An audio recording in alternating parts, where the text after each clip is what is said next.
प्रभु को नाम धन्यवाद हो मीरामाहा पंचायत मीरामाहा पास्टरेट शाखा मंडली गुंद्री बहुत गुंद्री अच्छी बोधे पिला बहुत सुंदर ना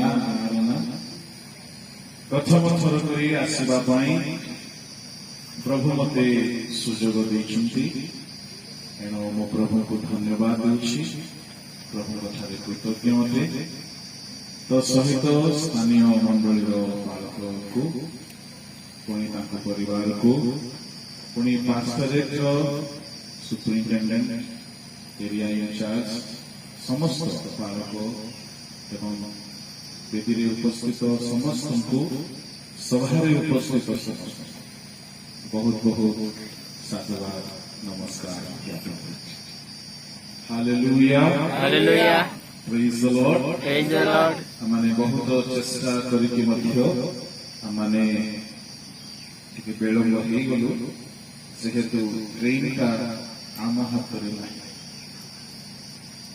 से पाखापाखि 2 घंटा लेट कला तापर पुणी आम ब्रह्मपुर बाहरिलु तो टिके विलंब होइछि किंतु बेसी विलंब होइछि परि लागुना आगुरु आसिथिले मध्ये मते एतिकी बेले ही देइथान्ते हां कि हां हां जेहेतु अन्य कार्यक्रम सब थिला हे पर 10-15 मिनिट अध घंटा आगुरु मिलिथान्ता जहा भी हो आज उपवास प्रार्थना तेणु टिके अधिक विलंब हेले मध्ये असुविधा नाही तथापि मते जेतिकी समय दिया जाइछि मो सेतिकी ही आपन मानकु कहबा आसंतु पदे प्रार्थना करिबा प्रार्थना कला परे हमने ईश्वर को वाक्य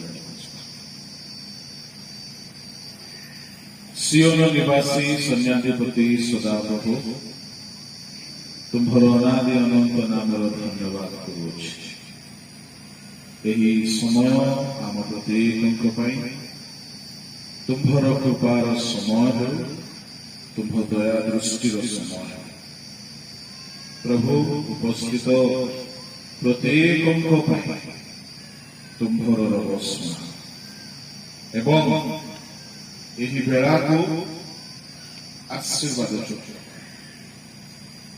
जहा प्रयोजन ताहा ही प्रकाशित तुम्हार बलवान हस्तरे यही समय को समर्पण करी प्रार्थना यीशु कथा मांगे आमेन बोलो यीशु मसीह की जय चला नहीं समस्त जोर कहबा बोलो यीशु प्रभु की जय पड़ोसी भाई भाई सहित भौणी भौणी सहित हाथ मिशांतु कहतु आप बहुत भल देखा मिशांतु आप फैमिली बहुत भल देखा हालेलुया प्रेज द लॉर्ड बजेबा पई भाई माने रेडी अछंती गोटे गीत गाइबा मते टिके काश होउछि एनो म आगु कहि दोछि जदि म मछरी कासे सेटा मतो हेलमेट पुणी अछि जे आज्ञा समस्त कर होए किसी किसी लोग प्रेज द लॉर्ड हालेलुया धन्यवाद शीशा माइनर दियो शीशा माइनर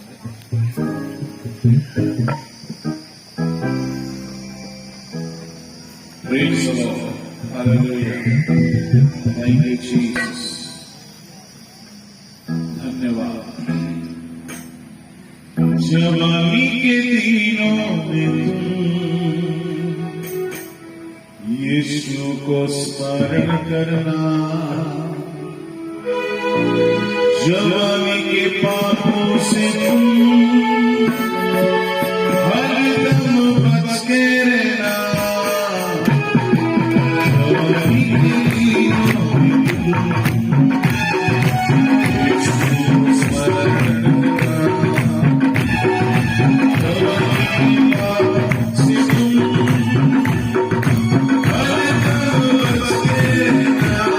रहना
स्वर्गीय पिता यही बेला को तुम हस्त रखुच्छे प्रभु तुम्हें वक्ता हुई आम प्रत्येक को कथा जीशु नाम आमेन।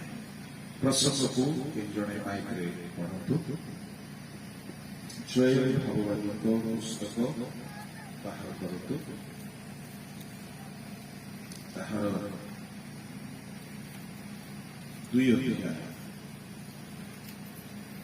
पठन करबा जयर 2 अध्याय 15 पद सियोनरे तुरी बजाओ ओ पवित्र उपवास निरूपण कर महासभा आह्वान कर। एठारे लिखा अछि सियोनरे तुरी बजाओ वो पवित्र उपवास निरूपण कर महासभा आह्वान। प्रिय ईश्वर लोक माने एठारे आमे माने 3 गोटी विषय को देखिबा को पाउ। सियोनरे तुरी बजाओ काहीकि एमिति कुहागला। द्वितीय कथा पवित्र उपवास निरूपण। तृतीय कथा महासभा आह्वान।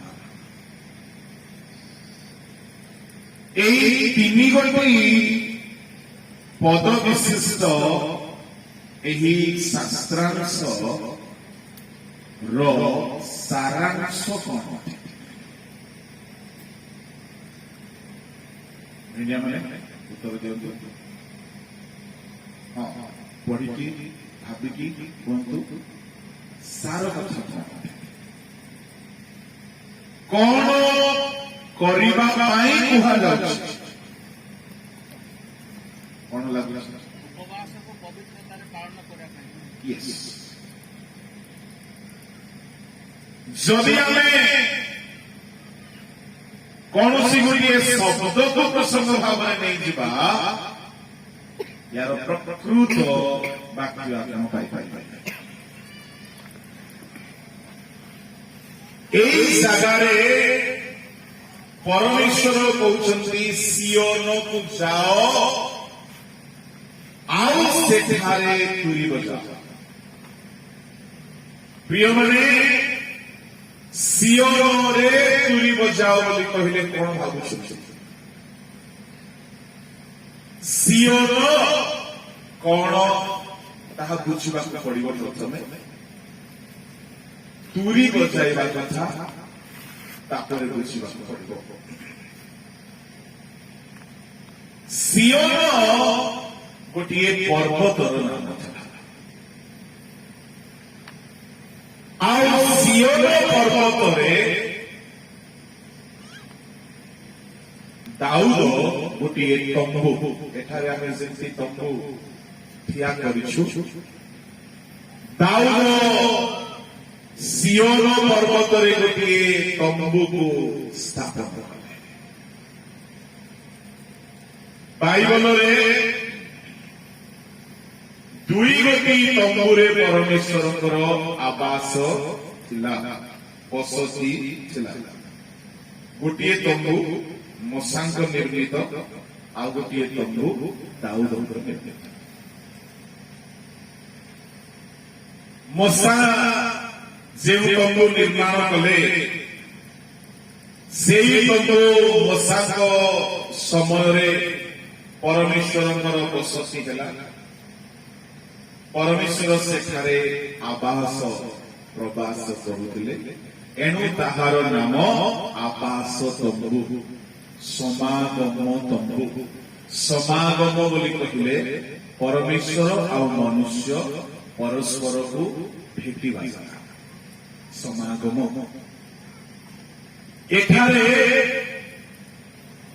समान भाव में उभय गमनागमन करने को समागम बोली कहते। तेरे परमेश्वर सेठारे रहुथिले जाजक माने भी सेठारे रहुथिले जाजक माने देशर सबु लोक मानक पाई सेठारे पाप क्षमार सेवा करुथिले मंगलर सेवा करुथिले कृतज्ञतार सेवा करुथिले भीतर स्त्री माने जीवा पाई अनुमति नथिला समागम करबो पुरुष माने द्वार पर्यंत जिबे अति पवित्र स्थान को पवित्र स्थान को छाई पाइबे नहीं जाजक माने आउ परमेश्वर समागम होता एणु सेई तंबुर नाम है समागम तंबु किंतु मशाक ठारू आरंभ होइथिबा एई तंबु नष्ट होइगला जनक समय जे कहबो ताकू प्राइस दिया जबो पक्का आबा माने कहबे नै पास्टर आज्ञा माने कहबे नै कहा समय तंबु नष्ट होइगला जे न कहले भलो प्राइस हम पाखरे रहइबो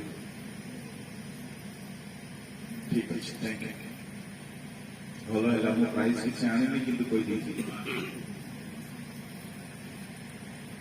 एली जाजक समय रे समागम तंबु नष्ट होइगला तार दुई पुओ दुष्ट व्यभिचारी एवं अपाख्य हेले उद्धत हेले दुष्ट हेले गुंडा मानव परी समागम तंबुरे काम कले एणु परमेश्वर शत्रु हाथ रे छाड़ी देले नियम शिक्षक पलिस्तीय माने लुंठन करी नहीं सामुएल महाराजक हेला बेले को समागम तंबु लुंठित होई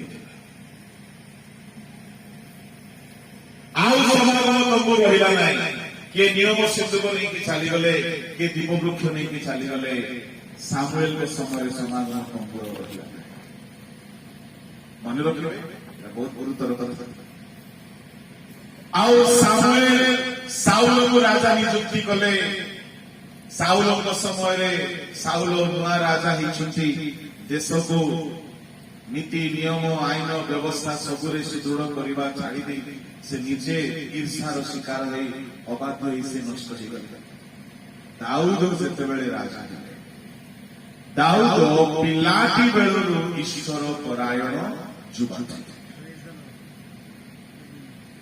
हाँ तांको जीवन में गोटे दुई थर भूल होती किंतु ईश्वर परायणता को से पिलाटी बेलू धरी रखिले जेतेबेले से देखिले जे समागम तंबु एते सुंदर तंबु थिला परमेश्वर सेठारे साक्षात रहउथिले आउ परमेश्वर पई किछि स्थान नै केउथि प्रभु को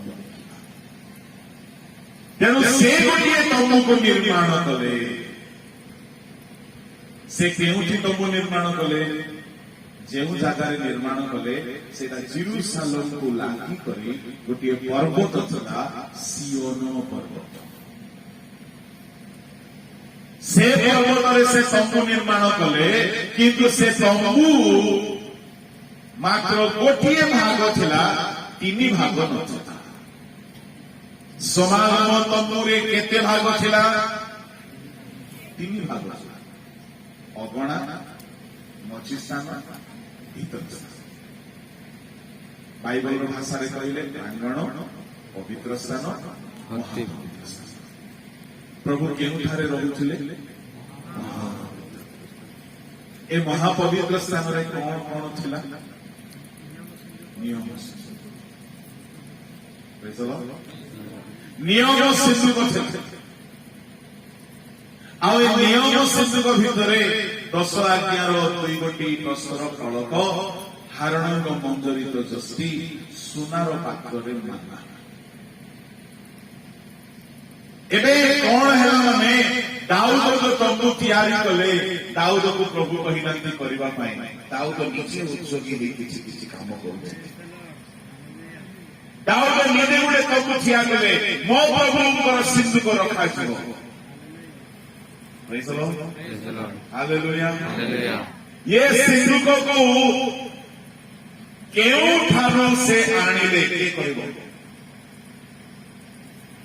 ଦେଖିଲ କାହା ଘରରୁ ସେ ସିନ୍ଦୁକ ଆଣିଲେ ଗୋଟେ ତମ୍ବୁ ତିଆରି କଲେ 3 ଭାଗ ବିଶିଷ୍ଟ ତମ୍ବୁ ନାହିଁ ଗୋଟିଏ ତମ୍ବୁ ବସ୍ ଏମିତି ଥିଲା ସେଠି 3 ଗୋଟି ବଖରା ବା ପ୍ରକୋଷ୍ଠ ବା ସ୍ଥାନ ନଥିଲା ଗୋଟିଏ କେବଳ ସିନ୍ଦୁକ ଥିଲା ସେ ନିୟମ ବନାଇଦେଲେ କଣ ଏଠାରେ ପରମେଶ୍ୱର ଅଛନ୍ତି ଏ ପର୍ବତକୁ ଯିଏ ଆସିବ ତା ପାଇଁ କିଛି କିଛି ନିୟମ ବନେଇଦେଲେ କଣ ନିୟମ ବନେଇଦେଲେ ଗୀତ ସଂହିତା 15:1 ପଢ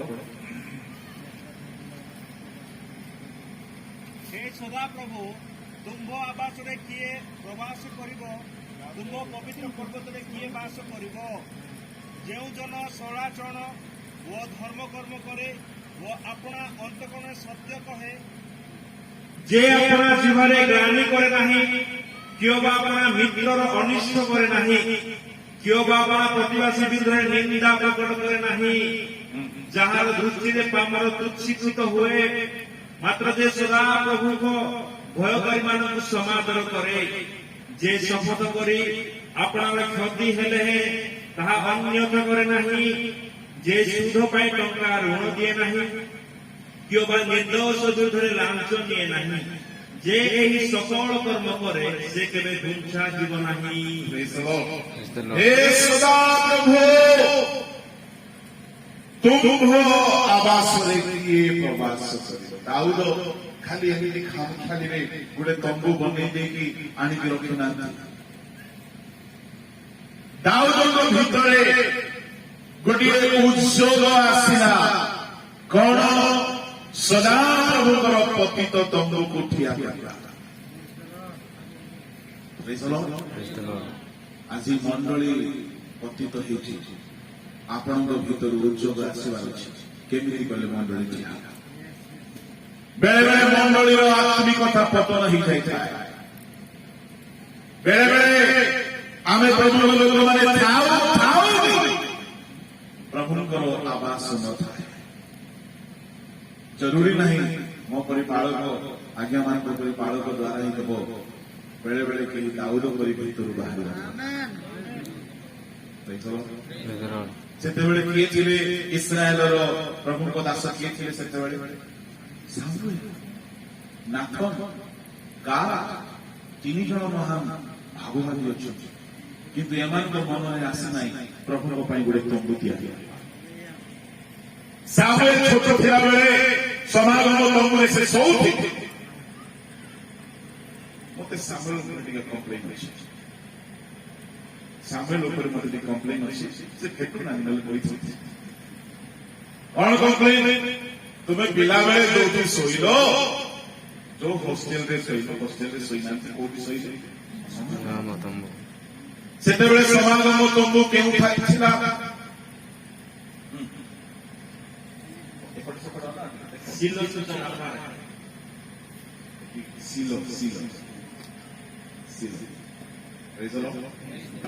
ଆମେ କେମିତି କରି କୋଉଟା ମନେ ନ ପଡେ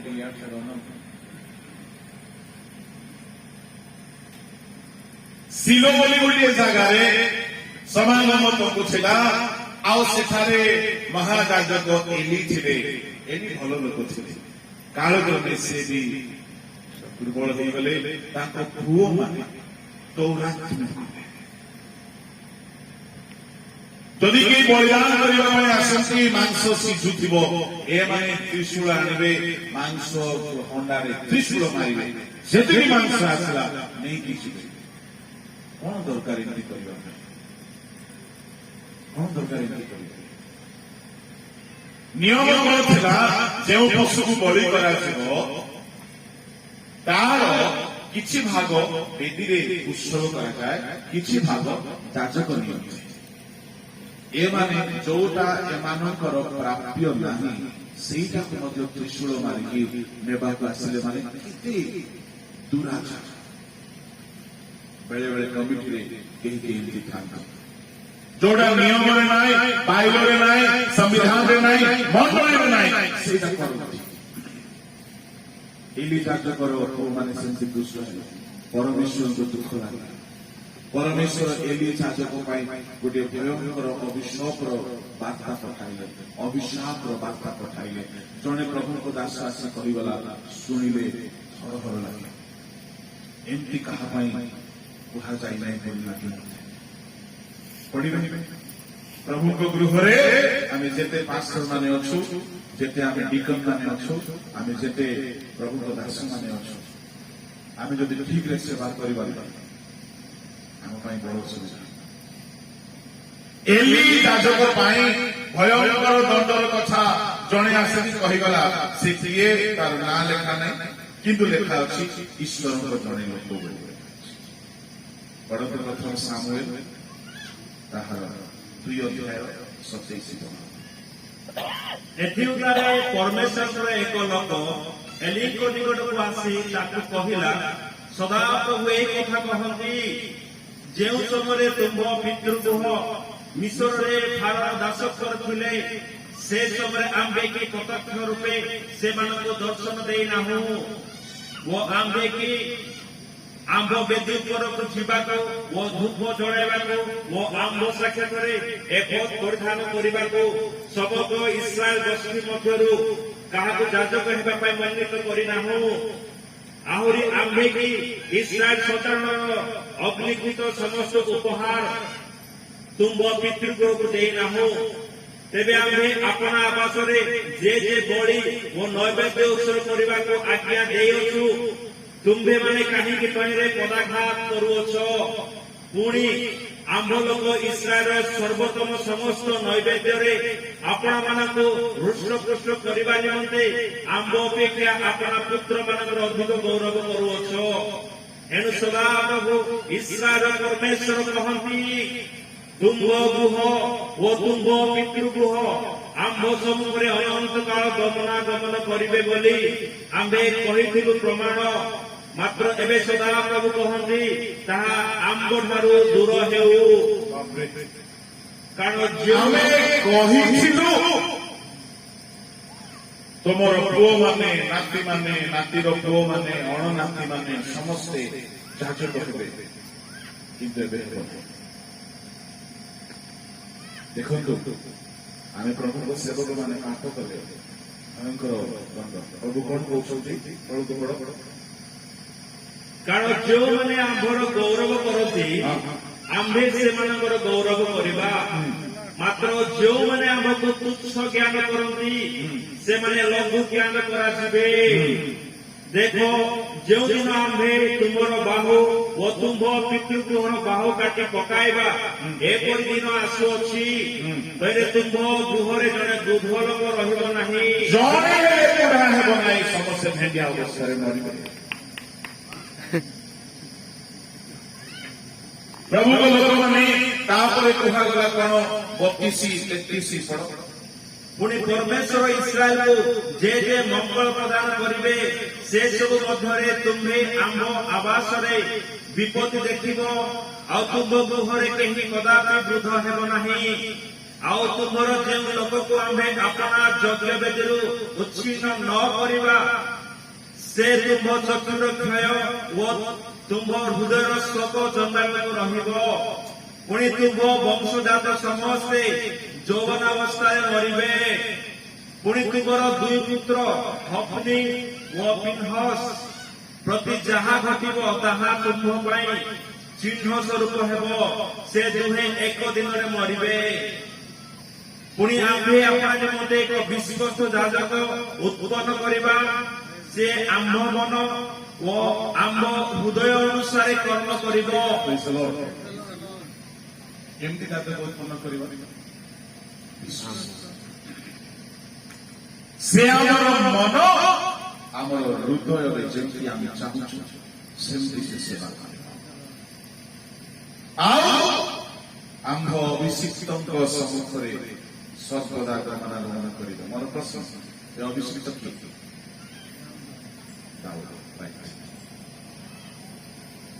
दाऊद सामुएल 2 जन जाक मनर मतर व्यक्ति थे खाली दाऊद नहीं आम समस्ते मनर मतर व्यक्ति बोलू बोलू क्या मन पकाओ दाऊद किंतु ଦାଉଦ ପିକ୍ଚରରେ ଆସିବା ଆଗରୁ ଷ୍ଟୋରିରେ ସାମୁଏଲ ଅଛନ୍ତି ମନର ମତର। ସେ ଆମର ମନ ଅନୁସାରେ କାମ କରିବ, ହୃଦୟ ଅନୁସାରେ କାମ କରିବ। ଏମିତି ଗୋଟିଏ ବିଶ୍ୱସ୍ତ ଯାଜକକୁ ଆମେ ଗ୍ରହଣ କରିବା। ଶୁଣନ୍ତୁ, ଯଦି ଆମେ ବିଶ୍ୱସ୍ତ ହୋଇ ସେବା କରିବା ନାହିଁ, ପ୍ରଭୁ ଆଉ ଜଣଙ୍କୁ ଠିଆ କରିବେ ସେ ବିଶ୍ୱସ୍ତ ହୋଇ କାମ। ଜାଣି ନାହିଁ ପ୍ରଭୁ କାମ ପାଇଁ କଥା କହୁଛନ୍ତି। ଏଲି ଯାଜକ ବିଶ୍ୱସ୍ତ ହେଲେ ନାହିଁ। ପ୍ରଭୁ କହିଥିଲେ ପୁରୁଷାନୁକ୍ରମେ ସେବା କରିବ, କିନ୍ତୁ ପ୍ରଭୁ ନିଜ କଥାକୁ ନେଇଗଲେ। ସଦାପ୍ରଭୁ ହଁ କୁ ହଁ ନା କୁ ନା କରନ୍ତି, କିନ୍ତୁ ଅତି ହେଇଗଲା ବେଳେ ସେ ମଧ୍ୟ କଥାକୁ ବଦଳାନ୍ତି। ଏଠାରେ ପରମେଶ୍ୱର ନିଜର ପ୍ରତିଜ୍ଞାକୁ ବଦଳାଇ ଦେଲେ। ଏତେ ଦୁଃଖ ଲାଗିନଥିବ ଭାବି ଦେଖନ୍ତୁ।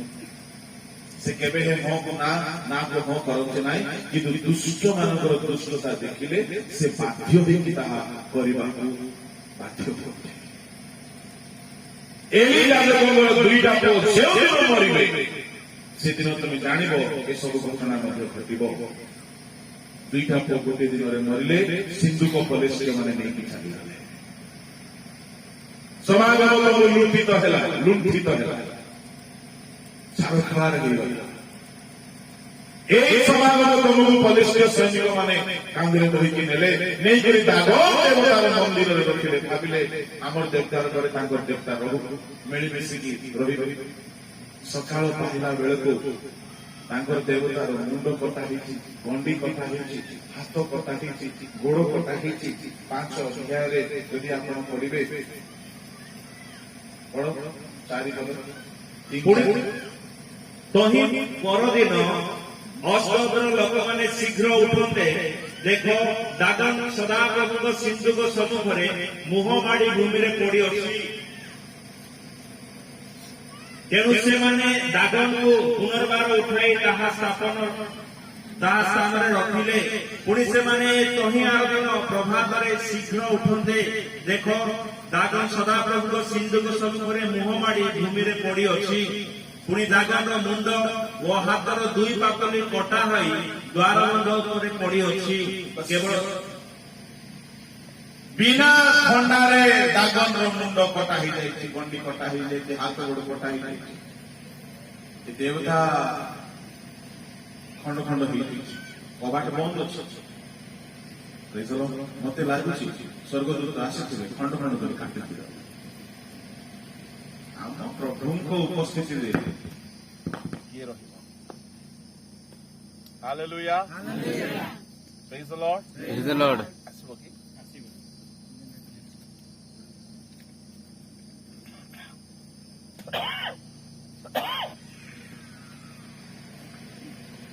ତାପରେ ଛୋର ଏକ ବଡ ସଦାପ୍ରଭୁଙ୍କ ସିନ୍ଧୁକ ପଲିସ୍ୟମାନଙ୍କ ଦେଶରେ 7 ମାସ। କେତେ ମାସ?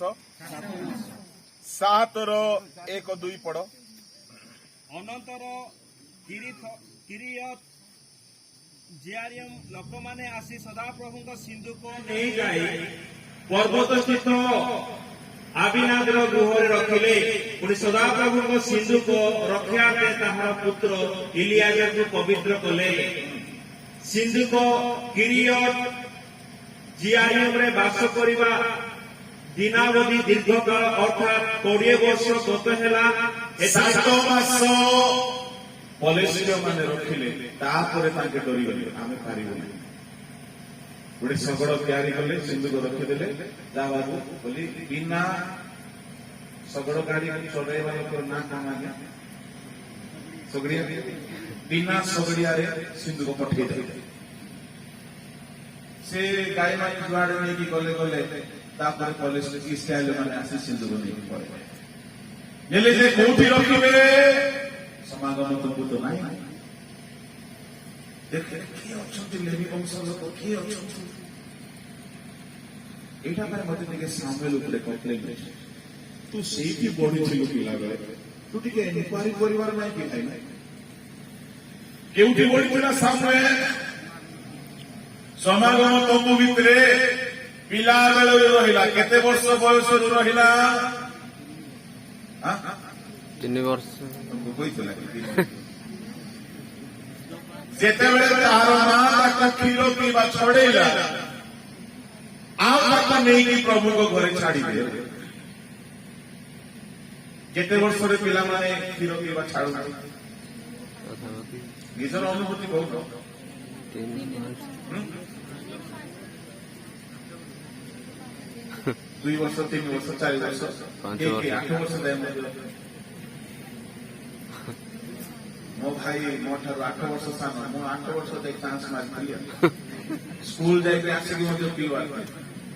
ମୋ ମା ମତେ ଯୋଉ ଗାଳି କରିବାର ହେଲେ ମଧ୍ୟ ସେଟା କଣ ଛାଡିବା ପିଲାମାନେ ମା କ୍ଷୀରକୁ ଜଲ୍ଦି ଛାଡୁଛନ୍ତି। ମା ମାନେ ଛଡାନ୍ତି ମାରିକି ପିଟିକି କଲରା ଖୁଆଇକି ମର୍ଚ କଣ କଣ ସବୁ ନ କର। ସେଥିପାଇଁ ବୋଧେ ମୁଁ ଏମିତି ଦନ୍ତା ହେଇଗଲି। Praise the Lord। ପ୍ରଭୁଙ୍କ ନାମରେ ଧନ୍ୟବାଦ ହେଉ। ମା କ୍ଷୀର ଯୋଉ ଛାଡିଲା ଇଏ ମା ହାନ୍ନା ତାକୁ ନେଇକି ସମାଗମ ତମ୍ବୁରେ ପାଷ୍ଟର ଏଲିଶାଜଙ୍କ ହାତରେ ଦେଇଦେଲା। ତୁ ପିଲାଟି ବେଳରୁ ସେଇଠି ବଡ ହେଲୁ, ସେଇଠି ରହିଲୁ, ସମାଗମ ତମ୍ବୁ ଲୁଣ୍ଠିତ ହେଇଗଲା। ତୁ ଏବେ ଭାବବାଦୀ ଅଛୁ। ସମାଗମ ତମ୍ବୁର ନିୟମ ସିନ୍ଧୁକ ପଲିସ୍ଟିୟ ମାନେ ନେଇଗଲେ। ଟିକେ ଏନକ୍ୱାରି କରିବୁ ନାହିଁ? ସେତେବେଳେ ସାମୁଏଲ ଥିଲା ନା ନାଇଁ? ଥିଲା। ଏଇଟା ଭଲ କାମ କଲେ କି ସାମୁଏଲ ଆଜ୍ଞା। ଏତିକି ବେଳକୁ ହଠାତ୍ 20 ବର୍ଷ ଜଣଙ୍କର ଘରେ ରହିଲେ। ପଲିସ୍ଟିୟ ମାନେ 7 ମାସ ରଖିଲେ। ପଲିସ୍ଟିୟ ମାନେ ଏଲିଯାଜରଙ୍କ ଘରରୁ ଲୁଣ୍ଠନ କରିକି ଯାଇଥିଲେ ସମାଗମ ତମ୍ବୁରୁ ନିୟମ ସିନ୍ଧୁକ। 7 ମାସ ରଖିଲା ପରେ ତାଙ୍କ ଦେଶରେ ରୋଗ ହେଇଗଲା। କଣ? ଟ୍ୟୁମର, ଅର୍ଶରୋଗ। ସେମାନେ ଦେଖିଲେ ନାଇଁ ରେ ବାପା, ଆମେ ନିୟମ ସିନ୍ଧୁକ ରଖିପାରିବୁନି। ଗୋଟେ ଶଗଡ଼ ଗାଡି ରେଡି କଲେ, ପଠେଇଥିଲେ ବିନା ଶଗଡ଼ିଆ। ସିନ୍ଧୁକ ଆସି ଠିଆ ହେଇଛି ଗୋଟେ ରାସ୍ତା। ଇସ୍ରାଏଲ ମାନେ ଦେଖିଲେ କୋଉଠି ରଖିବ? ଜଣା ପଡିଲା କେହି ଦେଖା ଯାଉନାହାନ୍ତି। ଜଣେ ଜଣା ପଡିଲା ଲେବି ବଂଶ ଲୋକ, ତାକୁ ଡାକିଲେ କହିଲେ ତମ ଘରେ ରଖ। ଠିକ ଅଛି ରଖ। ତାର ମୁଣ୍ଡିଆ ଦୁଃଖ ହେଇଛି। କାହିଁକି? ଏ ନିୟମ ସିନ୍ଧୁକ ଦାଗନ ଦେବତା ଘରେ ରଖିବାରୁ କଣ ହେଇଛି ଦେବତାର ଅବସ୍ଥା? ଖଣ୍ଡ ଖଣ୍ଡ। ଏ ନିୟମ ସିନ୍ଧୁକ ପଲିସ୍ଟିୟ ମାନଙ୍କ ଦେଶରେ ରହିବାରୁ ସେ ଦେଶରେ ରୋଗ ଆସିଗଲା। ଏଲିଆସ ଘରେ ରଖାଗଲା। 20 ବର୍ଷ ରହିଲା। 20 ବର୍ଷ ଜଣଙ୍କର ଘରେ ରହିବ କି ଆଜ୍ଞା? ପ୍ରଭୁଙ୍କର ସିନ୍ଧୁକ। ସେତେବେଳେ ଦାଉଦ ରାଜା ହେଇଗଲେ। ଦାଉଦ ରାଜା ହେଉ ହେଉ ଦାଉଦ ଏନକ୍ୱାରି କଲେ ସିନ୍ଧୁକ କୁଆଡେ ଗଲା? ମାନେ ଯୁବାମାନେ ଯୁବତୀମାନେ ପ୍ରଭୁ ତୁମକୁ ଦିନେ ଯଦି ଠିଆ କରିବେ ତମେ ଦାଉଦ କରିବ ଯୋଗ୍ୟ। ଆମ ମଣ୍ଡଳୀର ରିଭାଇଭାଲ କୁଆଡେ ଗଲା? ଆମ ମଣ୍ଡଳୀରେ ଆତ୍ମିକତା କେମିତି ଆସେ? କେଉଁଠି ଅଛି ସିନ୍ଧୁକ? ଏନକ୍ୱାରି କଲା ବେଳକୁ ଜଣା ପଡିଲା ଯେ ଜଣଙ୍କର ଲୋକର ଘରେ ଅଛି। ନା, ସିନ୍ଧୁକ ଏହା କାହାର ବ୍ୟକ୍ତିଗତ ଜିନିଷ ନୁହଁ। ଏହା ସଦା ପ୍ରଭୁଙ୍କ ସିନ୍ଧୁକ। ପ୍ରଭୁ ସେଠି ରହନ୍ତି। ତାଙ୍କ ପାଇଁ ଗୋଟେ ଅଲଗା ତମ୍ବୁ ତିଆରି କରିବା ଦାଉଦ ଭିତରେ ଇଚ୍ଛା। ମୋ ସାଙ୍ଗ ତମ୍ବୁ ନଷ୍ଟ ହେଇଯାଇଥିଲା। ଦାଉଦ ଗୋଟେ ତମ୍ବୁ ତିଆରି କଲେ। Hallelujah, hallelujah, hallelujah. ହେଲେ ଦାଉଦକୁ ପ୍ରଭୁ ତାହାର କହିନାହାନ୍ତି କରିବା ପାଇଁ। ଦାଉଦର ଉଦ୍ଯୋଗ ଭିତରେ ଗୋଟେ ଦୁଇଟା ଉଦ୍ଯୋଗ ଭୁଲ ଥିଲା, ବାକି ସବୁ ଠିକ ଥିଲା। ସେ 2 ସାମୁଏଲ 6 ଅଧ୍ୟାୟରେ ସମାଗମ ତମ୍ବୁ ପରି ଗୋଟିଏ ତମ୍ବୁ ତିଆରି କଲେ। 2 ସାମୁଏଲ ତାହାର 6 ଅଧ୍ୟାୟ ବାହାର କରନ୍ତୁ, ତାହାର 16 ପଦ ପଢନ୍ତୁ। ପୁଣି ସଦାପ୍ରଭୁଙ୍କ ସିନ୍ଧୁକ ଦାଉଦ ନଗରରେ ଉପସ୍ଥିତ ହେବା ବେଳେ ସାଉଲଙ୍କର କନ୍ୟା ମିଖଲ ଏଉଟାରେ ଲୋକମାନେ ସଦାପ୍ରଭୁଙ୍କ ସିନ୍ଧୁକ ଭିତରକୁ ଆଣି ତାହା ସ୍ଥାନରେ ଅର୍ଥାତ୍ ତହିଁ ପାଇଁ ଦାଉଦ ଯେଉଁ ତମ୍ବୁ ସ୍ଥାପନ କରିଥିଲେ ତହିଁ ମଧ୍ୟରେ ରଖିଲେ। ତହୁ ଦାଉଦ ସଦାପ୍ରଭୁଙ୍କ ସମ୍ମୁଖରେ ହୋମ ବଳି ଓ ମଙ୍ଗଳାଙ୍କ ବଳି ଉତ୍ସର୍ଗ କଲେ। ଦାଉଦ ଗୋଟିଏ ତମ୍ବୁ ରେଡି କରିଥିଲେ। ଏହି ତମ୍ବୁଟି ସିଓନ ପର୍ବତରେ ରେଡି କରାହେଲା। ଦାଉଦଙ୍କ ନଗର ଶୁଣନ୍ତୁ ପ୍ରେଜ୍ ଦ Lord Praise the Lord. Hallelujah Hallelujah. ହେଲେ ଏଇ ତମ ଭିତରକୁ କିଏ ଯିବ ଆଣିବା ଷ୍ଟୋରିକୁ ମୁଁ କହୁନାହିଁ ଆଣିଲା ବେଳେ ଗୋଟେ ମୃତ୍ୟୁ ହେଇଗଲା ଦାଉଦ ଡରିଗଲେ 3 ମାସ କାଳ ଓବେଦୀର ଘରେ ରହିଲେ ତାପରେ ଦାଉଦ କହିଲେ ଆରେ ନିୟମ ସବୁ ଆଣିଲା ବେଳେ ମୃତ୍ୟୁ ହେଇଗଲା ଖରାପ ପ୍ରଭୁଙ୍କର କାମ କଲେ ଏମିତି ବିପଦ ଗୁଡାକ କାହିଁକି ଆସୁଛି ଆମେ ହେଲେ ନିରାଶ ହେଇକି ଛାଡି ଦେଇଥାନ୍ତୁ କି ନାହିଁ ହଁ କି ନାହିଁ କରିବା ପ୍ରଭୁଙ୍କ କାମ କଲା ବେଳକୁ ଏତେ ଅପମାନ ଏତେ ସମସ୍ୟା ଏତେ ନିନ୍ଦା ନିୟମ ସିନ୍ଦୁକ ଆଣିବା ପାଇଁ ଗଲା ବେଳକୁ ଇଏ ଦାଉଦ କୋଉ ଗାଡି ନେଇକି ଯାଇଥିଲା ନିୟମ ସିନ୍ଦୁକ ଆଣିବା ପାଇଁ ମୁଁ ଦାଉଦକୁ ମତେ ଟିକେ କମ୍ପ୍ଲେନ କଲି ଓଇ ଭାଇ ନାଇଁ ପୋଲିସ ଟିକେ ମତେ ଶଗଡ଼ ଗାଡିରେ ଆଣିଲେ ବୋଲି ତୁ ବି ଶଗଡ଼ ଗାଡିରେ ଆଣିବୁ ଦେଖା ଶିଖା ସେମାନେ ଶଗଡ଼ ଗାଡିରେ ପଠେଇଲେ ବୋଲି ଦାଉଦ ମଧ୍ୟ ଶଗଡ଼ ଗାଡି ଗୋଟେ ରେଡି କଲା ପଇସା ବାଲା ଶୁଣ ମଣ୍ଡଳୀର ପଇସା ବାଲା ପଇସା ଆସୁ ବୋଲି ତୁମେ ମନ ଇଚ୍ଛା କାମ କରିବ ନାହିଁ ପଇସା ଖାଉ ପ୍ରଭୁଙ୍କ ଦାସ ମାନଙ୍କୁ ଛାଡ଼ିଲା ଦାଉଦର ଭୁଲ କୋଉଠି ରହିଲା ଦାଉଦ ଦେଖିଲା କି ମୋତେ ପ୍ରଭୁଙ୍କ ପାଇଁ ଗୋଟେ ପ୍ରଭୁ ରେଡି କରିବାକୁ ଇଚ୍ଛା ହେଲା ମୁଁ କଲି ସିନ୍ଦୁକ ଆଣିବାର ଅଛି ମାନେ ମୁଁ ଆଣିବି ମୋତେ କେହି ରୋକି ପାରିବେ এটা ভালো উদ্যোগ না খারাপ উদ্যোগ আগে ভালো উদ্যোগ यार ভুলটা কোটি রহিলা কেমিতি আনিব আকু জনা এইটা আমি সমস্যা মন্ডলীরে কেহি আগে ଆମ ମଣ୍ଡଳୀର ଭେଣ୍ଡିଆ ମାନେ ସବୁ ନଷ୍ଟ ହଉଛନ୍ତି ଆମେ ଟିକେ ରିଭାଇଭାଲ କରିବା ବୋଲି ତୁମେ ଅର୍କେଷ୍ଟ୍ରା ବାଲାକୁ ଡାକିଦେବ କି ସେ ରାତି ସାରା ସେମାନେ ନାଚିବେ ରିଭାଇଭାଲ ଆସିବ କି ରିଭାଇଭାଲ ବୋଲି କହିଲେ କଣ ଭାବୁଛ ଖ୍ରୀଷ୍ଟିଆନ ଗୀତ ଗାଇକି ନାଚିବାଟା ରିଭାଇଭାଲ ରିଭାଇଭାଲ ଉଦ୍ଦୀପନା ମାନେ କଣ ଭଲ ସାଉଣ୍ଡ ସିଷ୍ଟମ ହେଇଥିବ ଜବରଦସ୍ତ ଗୀତ ହେଉଥିବ ଓହ ଶୁଣିଲେ ମନ ଖୁସି ହେଇଯାଉଥିବ ସେଇଟା ରିଭାଇଭାଲ ନା ରିଭାଇଭାଲ ଉଦ୍ଦୀପନା କଣ ଉଦ୍ଦୀପନା ହେଉଛି ଆମର ଆତ୍ମିକ ଜୀବନ ଯାହା ବସି ଯାଇଛି ତାହା ଆଉ ଥରେ ଠିଆ ରିଭାଇଭ ମାନେ କଣ ଜଣେ ଲୋକ ବସି ପଡିଛି ତାକୁ ହଲେଇବାରେ ଅଛି ରିଭାଇଭ ରିଭାଇଭ ଘାଣ୍ଟିବା ଉଠେଇବା ଜଗାଇବା ତାକୁ ପୁରା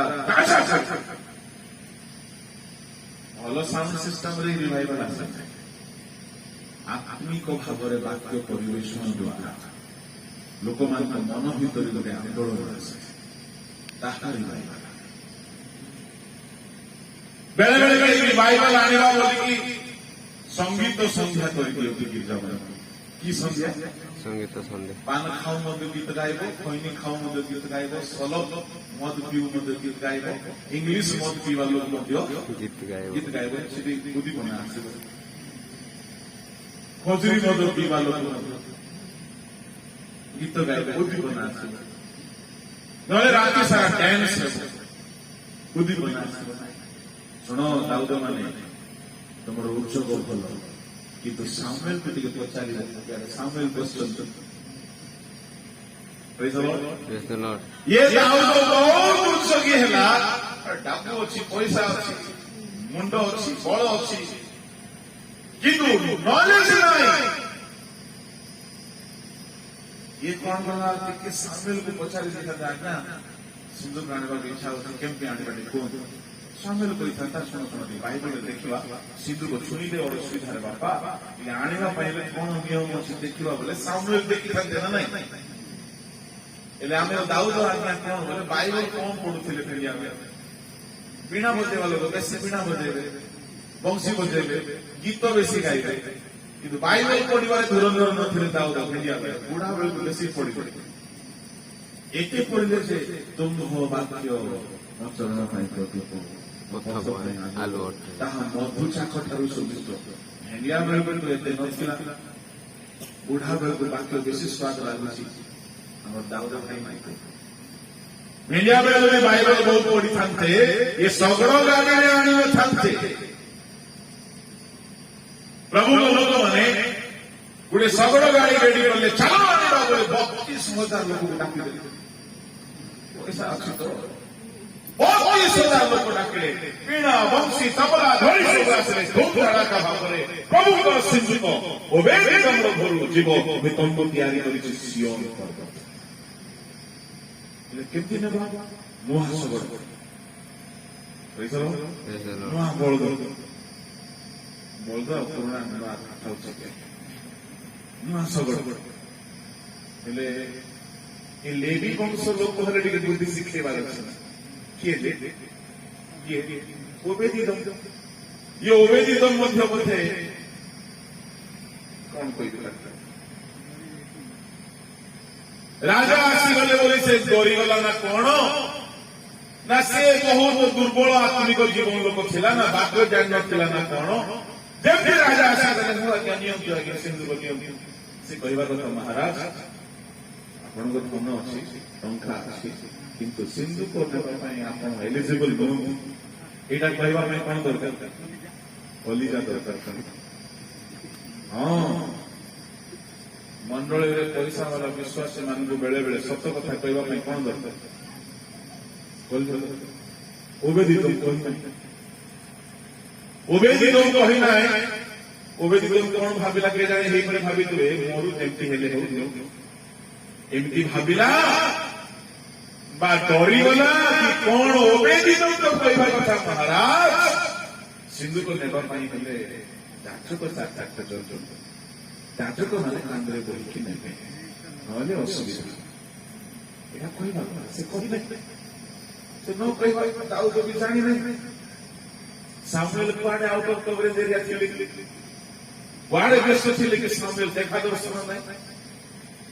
ଶୁଣନ୍ତୁ ପ୍ରଭୁଙ୍କ ଦାସ ମାନଙ୍କର ଦେଖା ଦର୍ଶନ ନହେଲେ ଏମିତି ସବୁ ସମସ୍ୟା ହେବ। ଏଣୁକରି କଣ୍ଟାକ୍ଟ ଥିବେ ଟିକେ ପକ୍କା ମାନଙ୍କ ସହିତ ପାଠ ମାନଙ୍କ ସହିତ ପ୍ରଭୁଙ୍କ ଲୋକମାନଙ୍କ ସହିତ ଯୋଗାଯୋଗରେ ଥିବେ ନହେଲେ ଏମିତି ଭୁଲ ବାହାରେ ବୁଝୁଛନ୍ତି। ଶଗଡ଼ ଗାଡିରେ ସିନ୍ଧୁକ ରଖିଲା ଆଉ ଓବେଦିତମ୍ର ପୁଅ କହିଲା ନା ଆପଣଙ୍କର ପୁଅ ଗାଡି ଚଲାଉ ଏ 500 ହେବା ଲୋକ ସବୁରିଆ ହେଇଛି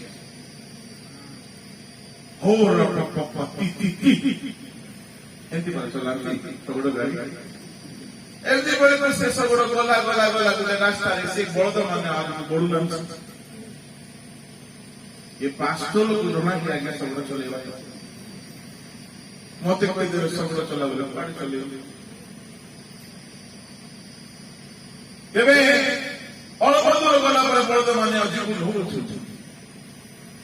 ଏଣେ ତେଣେ ବଳଦ ମାନେ ହେଲା ବେଳକୁ ରାଜା ବସେଇଛି କୋଉଠି ଶଗଡ଼ 500 ଲୋକ 500 କାମ ଛାଡି ଶଗଡ଼ କାମ ଖାଉଛି।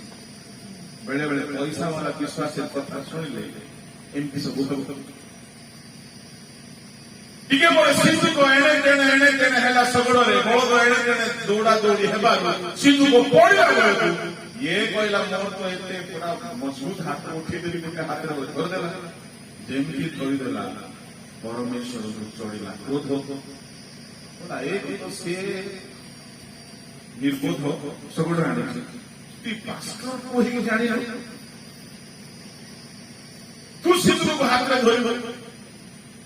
ପ୍ରଭୁ କାହାକୁ ମାରିବା କଥା କୁହ ଦାଉଦକୁ ମାରିବା କିନ୍ତୁ ଦାଉଦ କାହିଁକି ମାଡ଼ ଖାଇଲାନି କହିବ ଯେ କହିବ ପ୍ରାଇଜ କୋଉ ପ୍ରାଇଜ ଦାଉଦ ଏସବୁ କାମର ନେତା କି ନାହିଁ। ଦାଉଦ କାହିଁକି ମାଡ଼ ଖାଇଲା ନାହିଁ ଓବେଦିତମ୍ର ପୁଅ କାହିଁକି ମାଡ଼ ଖାଇଲା। ଓବେଦିତମ୍ର ପୁଅ ଯାଜକ ସେ ଜାଣିଥିଲା ସିନ୍ଧୁକକୁ ଶଗଡ଼ରେ ଧରନ୍ତି ନାହିଁ ହାତରେ ଉଠାନ୍ତି ନାହିଁ ଏଣୁ ପ୍ରଭୁ ତାକୁ ଦଣ୍ଡ ଦେଲେ। ଦାଉଦ ଜାଣିନଥିଲା ଏଣୁ ପ୍ରଭୁ ଦାଉଦକୁ ଦଣ୍ଡ ଦେଲେ। ସେମାନେ ପଇସା ବାଲା ହେଇଯିବେ ଅଫିସର ହେଇଯିବେ ସେମାନେ ମଣ୍ଡଳୀରେ ମନ ଇଚ୍ଛା କାମ କଲା ବେଳକୁ ଆମେ ଯଦି 500 ନହେଲେ ଚୁପଚାପ ରହିବୁ ପ୍ରଭୁ ଆମକୁ ଦଣ୍ଡ ଦେବେ ଭଲ କରି ପ୍ରଶଂସା ଯାହା ଭୁଲ ତାହା ଭୁଲ। ଦାଉଦ ମରିଗଲେ ଆରେ ବାପରେ 5 ରାଜା ମରିଗଲେ ଇଏ ସିନ୍ଧୁକ ଅସୁବିଧା ନେଇ କଣ ଓବେଦିତମ୍ର ଘରେ ରଖିଗଲେ 3 ଦିନ। ଅମିନାଦାବର ଘରକୁ ଆସିଥିଲା ଅମିନାଦାବର ପୁଅ ଥିଲା ଓବେଦିତମ୍ର ପୁଅ ନାହିଁ ଅମିନାଦାବର ତାପରେ ଚିନ୍ତା କଲା କେମିତି କରିବା କେମିତି କରିବା କେମିତି କରିବା ତାପରେ ଫୋନ ଲଗେଇଥିବ ସମୟ ଲାଗିବାକୁ ଆଉ ପ୍ରଭୁଙ୍କ ଲୋକମାନେ କହିଲେ ତାର ଗୋଟେ ବିଧି ଅଛି କେମିତି 4 ଜଣ ଯାଜକ କାନ୍ଧରେ ବସିଲେ ଆଣିଲେ ପବିତ୍ର ତାପରେ ବିଧି ଅନୁସାରେ କାନ୍ଧରେ ବସିଲେ ଆଉ ଯେଉଁ ପର୍ବତରେ ସେ ତମ୍ବୁ ତିଆରି କରିଥିଲା ସେ ତମ୍ବୁକୁ ନେଇକି Praise the Lord. Hallelujah. Hallelujah. अभी देखो ये सबु काम वास्तव तंबूर काम तंबू तैयारी करवा काम सिंधु को आने काम ये सब प्रकृत काम किए करवा କଥା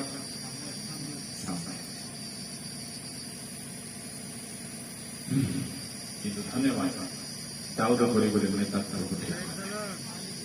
ବେଳେ ବେଳେ ବେଶୀ କାମ ମୋ ପରି ପାଳକ ଦ୍ୱାରା ହେଇପାରିବ ନାହିଁ ତୁମମାନଙ୍କ ପରି ବିଶ୍ୱାସ ଦ୍ୱାରା ମୋତେ ପ୍ରଭୁ କରିଦେବେ Hallelujah. ଯଦି କୌଣସି ବିଶ୍ୱାସୀ ଉଦ୍ୟୋଗୀ ହୁଏ ମୋତେ ଭାରି ଖୁସି ଲାଗେ ବାସ୍ ଉଦ୍ୟୋଗୀ ହୁଏ କିନ୍ତୁ ସ୍ୱେଚ୍ଛାଚାରୀ ହୁଏ ଉଦ୍ୟୋଗୀ ହୁଅ ବାଇବଲ ଅନୁସାରେ ବାଇବଲ ଯାହା କହିବ ସେମିତି କରିବ ଉଦ୍ୟୋଗୀ ବୋଲି କହିକି ମନ ଇଚ୍ଛା କାମ କରିବ ନାହିଁ ଟଙ୍କା ଅଛି ବୋଲି ମନ ଇଚ୍ଛା କାମ କରିବ ନାହିଁ ପାଳକଙ୍କୁ ପଚାରି ପରାମର୍ଶ ନହେଲେ ଆଶୀର୍ବାଦ ବଦଳରେ ଅଭିଯୋଗ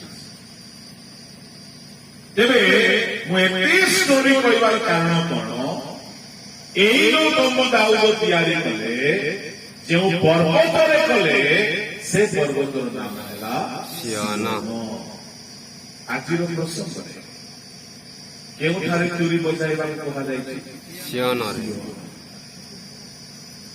ଏହି ସିୟନ ପର୍ବତରେ ସମସ୍ତେ ଯାଇପାରିବେ ନାହିଁ କାହିଁକି ପରମେଶ୍ୱର ଦାଉଦ ସେଠାରେ ଯାଉଥିଲେ ଦାଉଦ ଲେବି ବଂଶ ଲୋକ ନହେଲେ ମଧ୍ୟ ଦାଉଦ ଆତ୍ମାରେ ଏତେ ଈଶ୍ୱରଙ୍କ ନିକଟବର୍ତ୍ତୀ ଥିଲେ ଦାଉଦ ପରମେଶ୍ୱରଙ୍କ ଠାରେ ପ୍ରାର୍ଥନା କଲେ ପ୍ରଭୁ ମୁଁ ନିଜ ରାଜ୍ୟ ଦୁର୍ଗରେ ରହିବାକୁ ଚାହୁଁନାହିଁ ମୁଁ ତୁମ ତମ୍ବୁରେ ରହିବାକୁ ଚାହୁଁ Hallelujah. ଦାଉଦ ପ୍ରାର୍ଥନା କଲେ ଗୀତ ସଂହିତା 27:4-7 ଗୀତ ସଂହିତା 27 ଗୀତ ମୁଁ ସଦାପ୍ରଭୁଙ୍କ ସୌନ୍ଦର୍ଯ୍ୟ ଦେଖିବା ପାଇଁ ଓ ତାହାଙ୍କ ମନ୍ଦିରରେ ଅନୁସନ୍ଧାନ କରିବା ପାଇଁ ଯେପରି ଯାବଜୀବନ ସଦାପ୍ରଭୁ ଗୃହରେ ବାସ କରିବି ଏହି ଏକ ବିଷୟ ମୁଁ ସଦାପ୍ରଭୁଙ୍କ ନିକଟରେ ମାଗିଅଛି ତାହା ହିଁ ମୁଁ ଅନ୍ୱେଷଣ କରିବି କାରଣ ବିପଦ ଦିନରେ ସେ ଆପଣ ଆବାସରେ ମତେ ଗୋପନ କରି ରଖିବେ ସେ ଆପଣା ତମ୍ବୁର ଅନ୍ତରାଳରେ ମତେ ଲୁଚାଇବେ ହାଲେଲୁୟା Hallelujah. ଜୀବନରେ ମୁଁ ପ୍ରଭୁଙ୍କ ତମ୍ବୁରେ ବସବାସ କରିବି ବୋଲି ଦାଉଦ ମାଗୁଛନ୍ତି ରାଜମହଲ ବଡ ଥିବ ନା ତମ୍ବୁ ବଡ ଥିବ ଆଜ୍ଞା ରାଜମହଲ ବଡ ତମ୍ବୁ ଗୋଟେ ଛୋଟ ଥିବ କିନ୍ତୁ ଦାଉଦ ତମ୍ବୁରେ ବସବାସ କରିବା ପାଇଁ ଗୋଟିଏ ଦିନ ନାହିଁ ସାରା ଜୀବନ କାହିଁକି ଜାଣନ୍ତି ଏଇ ତମ୍ବୁରେ ପ୍ରଭୁ ଅଛନ୍ତି ତା ଘରେ ସେ ଅନୁଭୂତି ନାହିଁ ତା ଘରେ ଗୋଟେ ପୁଅ ବ୍ୟଭିଚାରୀ ଗୋଟେ ପୁଅ ଗୁଣ୍ଡା ଗୋଟେ ପୁଅ ଚୋର ବିଭିନ୍ନ ପ୍ରକାର ପିଲା ଦାଉଦ ଏଣୁକରି କହିଲା ପ୍ରଭୁ ତୁମ ତମ୍ବୁରେ ମୁଁ ସାରା ଜୀବନ ରହିବାକୁ ଚାହୁଁଛି ସେ ମାଗୁଥିଲା ଏଣୁ 25 ଗୀତରେ ସେ କେତୋଟି ନିୟମ କଲେ କିଏ ତୁମ ପର୍ବତରେ ଆରୋହଣ କରିବ Praise the Lord. 25 ଗୀତ ତାହାର ପଢନ୍ତୁ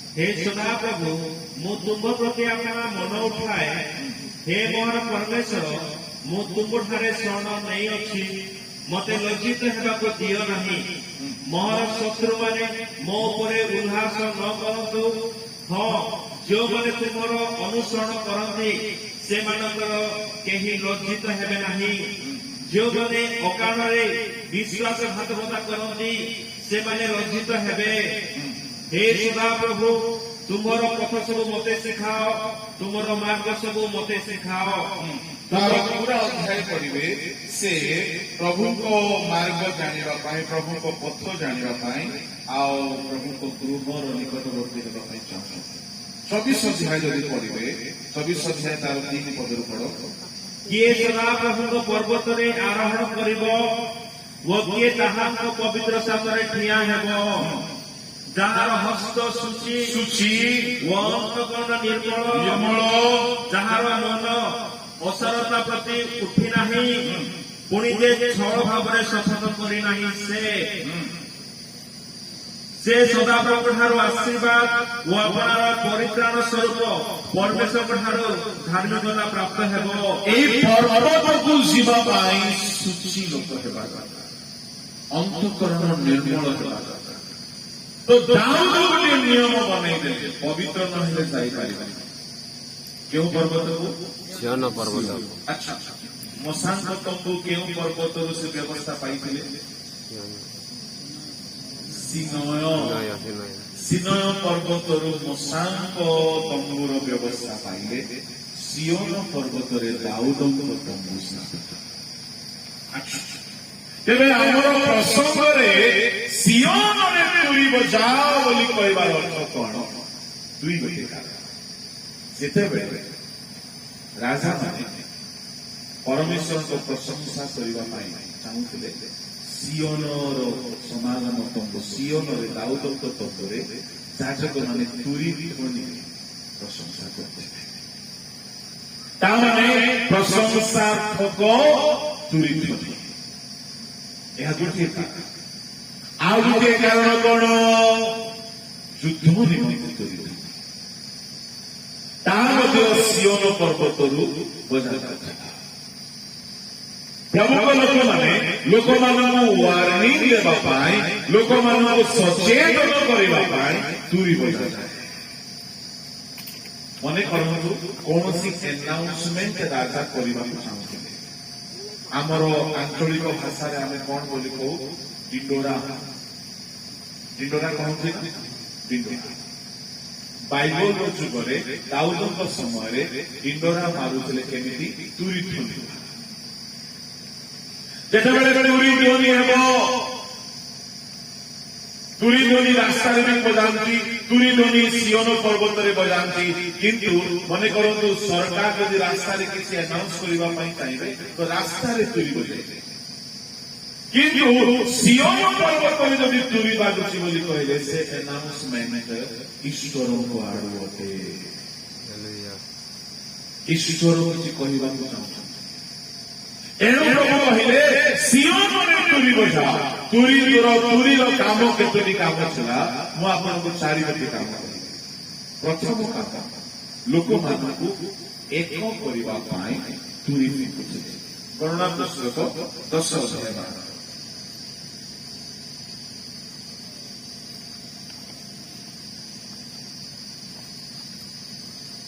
10 ଅଧ୍ୟାୟ 2-3। ତୁମ୍ଭେ ରୂପାର ଦୁଇ ତୁରୀ ନିର୍ମାଣ କର, ତୁମ୍ଭେ ପିଟା କର୍ମରେ ତାହା ନିର୍ମାଣ କରିବ। ଆଉ ତୁମ୍ଭେ ମଣ୍ଡଳୀକି ଆହ୍ୱାନ କରିବା ବେଳେ ଓ ଛାଉଣି ସମୂହ ସ୍ଥାପନ କରିବା ବେଳେ ତାହା ବ୍ୟବହାର କରିବ। ପୁଣି ସେମାନେ ସେହି ଦୁଇ ତୁରୀ ବଜାନ୍ତେ ସମସ୍ତ ମଣ୍ଡଳୀ ସମାଗମ ତମ୍ବୁ ଦ୍ୱାରରେ ତୁମ୍ଭ ନିକଟରେ ଏକତ୍ରିତ ହେବେ। ପ୍ରଥମ କାମ ହେଲା ତୁରୀର ଲୋକମାନଙ୍କୁ ଏକ, ଇସ୍ରାଏଲ ମାନଙ୍କୁ ଏକତ୍ର କରିବା ପାଇଁ, ରୁଣ୍ଡ କରିବା ପାଇଁ ଗୋଟିଏ ତୁରୀ ବଜାଇ ରୁଣ୍ଡ କରାଯାଉଥିଲା। ଶୁଣ, ଇସ୍ରାଏଲ ମାନେ କେତେ ଲକ୍ଷ ଲୋକ ଥିଲେ? ପାଖାପାଖି 40ରୁ 50 ଲକ୍ଷ ସ୍ତ୍ରୀ, ପୁଅ, ଝିଅ ସବୁ ମିଶିକି ହେବେ। ଏତିକି ଲୋକଙ୍କୁ ଗୋଟିଏ ଜାଗାରେ ଜମା କରିକି କିଛି ଗୋଟେ ଶୁଣାଇବା ପାଇଁ ହେଲେ କେମିତି ଡାକିବେ? ଜଣ ଜଣଙ୍କୁ ଡାକ ବୋଲି ମଶା ଯଦି ବାହାରିବେ ବର୍ଷେ ଲାଗିଯିବ ଖବର ପଡ଼ିଲା। କେମିତି ଡାକିବେ? 40ରୁ 50 ଲକ୍ଷ ଲୋକ। ପରମେଶ୍ୱର ମଶାଙ୍କୁ ଗୋଟେ ଆଇଡିଆ ଦେଲେ, ତୁମେ 2ଟା ତୁରୀ ତିଆରି କରିବ, ଆଉ ରୂପାରେ ତିଆରି କରିବ।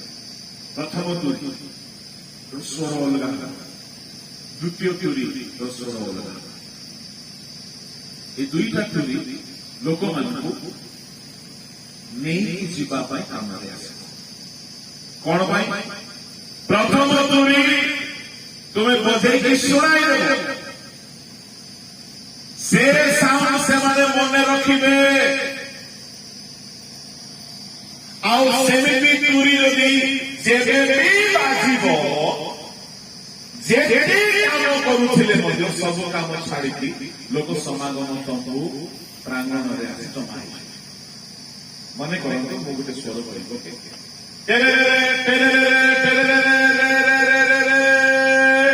एमती तो तुरी बाजे ना मु गुटे स्वर एमती तुरी जदि सुबिला तुम्हें रांधुच खाऊच लुगा धोच शोच सब काम तुम लगे थर फटाफट समस्ते आसिकी तंबू सामने ठिया तो लोक मान आउ डाकिबा को पड़ुना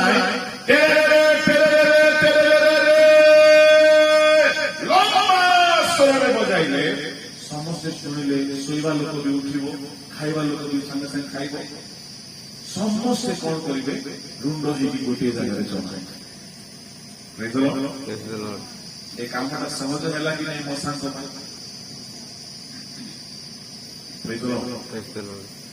द्वितीय तुरी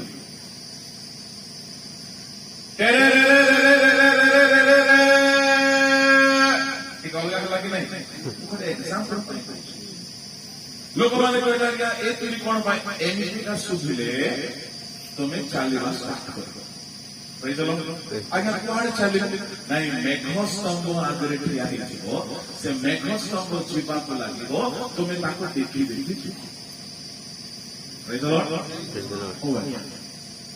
मशान को आ फोन कर डाक हैंडबिल छाप गोटे जगह जमा करो यहाँ टेंशन आओ लोक मान रुंड करने जाजक मान डाकिले प्रथम तुरी फुंक सब रुंड द्वितीय तुरी फुंक कौन है 40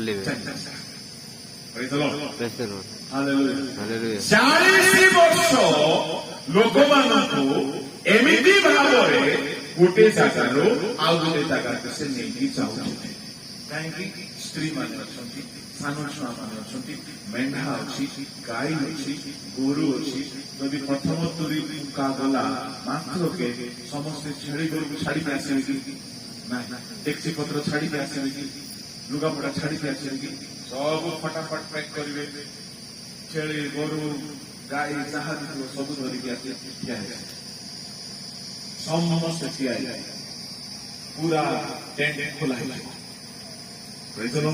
समागम तंबू भी खोला लोक मान तंबू भी खोला समस्ते लगे धरिकी पूरा रेडी डेक्ची हांडी कुंडी जहा सब धरी रेडी पूरा टेंट उठी सब घर खाली अपेक्षा द्वितीय तुरी फुंका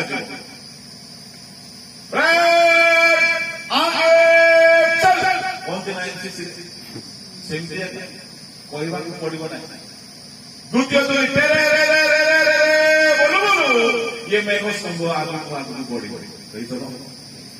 मेघ स्तंभ आगू बढ़े ये माने धीरे धीरे निजर पिला छुआ मेढ़ा गाई गोरु बलद पुओ झील स्त्री सहित चल बापरे 40 लक्ष अधिक लोक चलैवा गोटे तुरी यथेष्ट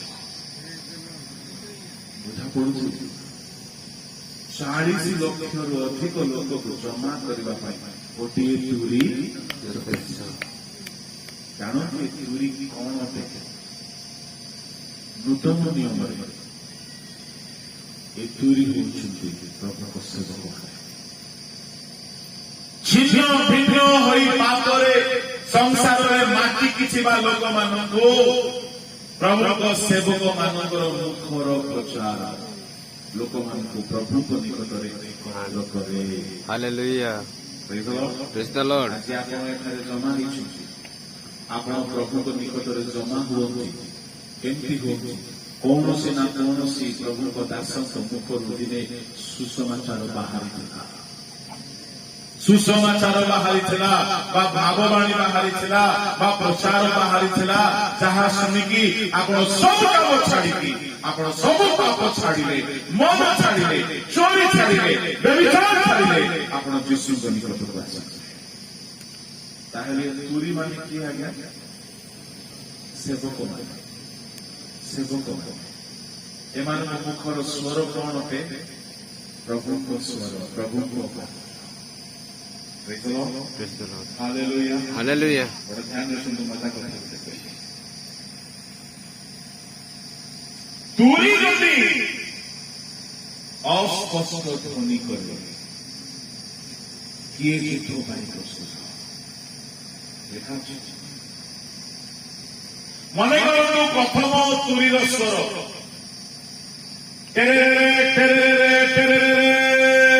एमती कहते तुरी टिके फाटी जाए मन नहीं कर फाटी जाए मन कर तुरी मैला जमी जाए फाटला तुरी स्वर केमती बाहर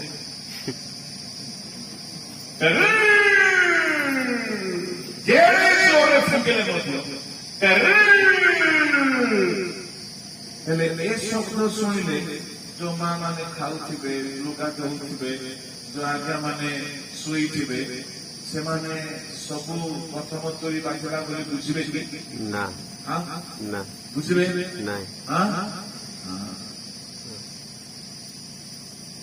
कहीं बुझे ना तुरीर ध्वनि अस्वस्थ शुणु आम जिते प्रभुर दास आमर प्रचार स्पष्ट होगा प्रथम करिन्थी 14 अध्याय बाहर करते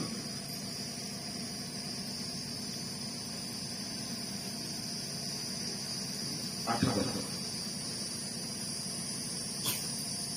पुणी तुरी जदि अस्पष्ट ध्वनि करे तेबे किए युद्ध निमंते सज्जित हेबो ये युद्ध पाई प्रस्तुत हो प्रचार स्पष्ट हेबा दरकार के प्रचार पूरा खुला खुली करते नहीं स्पष्ट बोली कहले कौन जहाँ सत्य ताहा खोली नहीं आज्ञा सेमती कहले से मैंने आसबे न आसबे तो कहीं जदि स्पष्ट ध्वनि बाहर नाई माने केमती तुरी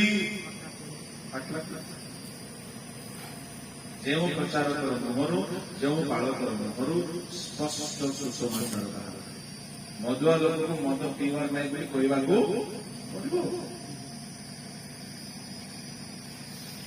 जो बिजनेस सरकार मना करुच्ची भूल बोली कहवाको पड़ो ना नहीं पड़ो चाल को जाए बुणवाक जाए बुझीपार कौटा कौन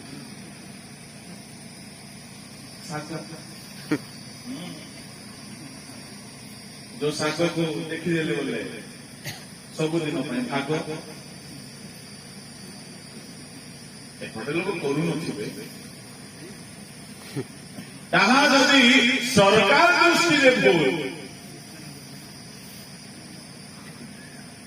द्वारा अनेक लोक नष्ट होती विरोध स्पष्ट कथा कहीं कहुए गोटे जगार मत डका वक्ता कर आरंभ है आसना आज्ञा से जाइए बुणवाक कि दुखद कथा से निजे जब बुणुंट से अनुभव कौन बोले कह बुणवा तुरी फाटला तुरी गुड़ा कुआड़ू स्पष्ट स्वर गोटे पुअर चरित्र ठीक ना स्पष्ट भाव में कहवाक पड़ो एटा भूल नहीं से पैसा घर लोक कहते 10 मास आसबनी